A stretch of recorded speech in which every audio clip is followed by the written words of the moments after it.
கல்யாணம் பண்ணுவாருல நான் நினைச்சு கூட பார்க்கல. நான் எவ்வளவு அந்த இதை அனுபவிச்சனோ அப்படியே ஆப்போசிட்டா இருந்தது.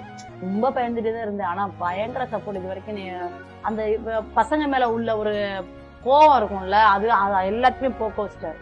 அந்த மாதிரி வேணாப்பா, எதுவுமே வேணாப்பா, யாரும் திரும்பி கூட பார்க்க கூடாது அப்படிலாம் நினைச்சிட்டு இருந்த என்ன, சரி இப்படியும் பசங்க அப்பதான் நானே நினைக்க ஆரம்பிச்சிச்சு, நம்ம எல்லாத்தையுமே அப்படி தப்பா நினைக்க கூடாது, இப்படி மனுஷங்களும் பசங்களும் இருக்காங்க, ரொம்ப கஷ்டம். அப்பெல்லாம் நான் என்ன பண்ணுவேன்னா மயங்கி மயங்கி விழுந்துருவேன். அந்த டயத்துல எல்லாம் ரொம்ப கஷ்டப்படுவேன். வேலைக்கு போயிடுவாரு, இவர் என்ன பண்ணுவாரு, என் பெரிய பையன்ட்ட வந்து போன் நம்பர் எழுதி கொடுத்துட்டு போவாரு. அவ ₹1 காயின் தான்.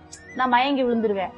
அப்போ என்ன பண்ணுவேன், அவ போய் போன் பண்ணிட்டு, அப்பா வா அம்மா மயங்கி விழுந்துருச்சுக்கோ, எங்கேயோ இருந்தோ ஓடியா இருந்து ஆஸ்பத்திரி கூட்டிட்டு போவாரு. ரொம்ப ஃபீல் பண்ணி அழுதுருக்கேன். இது என்னடா நம்ம எதோ யோசிச்சு நம்ம கொண்டு வந்தோம், இந்த மாதிரி ஆயிடுச்சு அப்படின்னு ரொம்ப ஃபீல் பண்ணிருக்கேன்.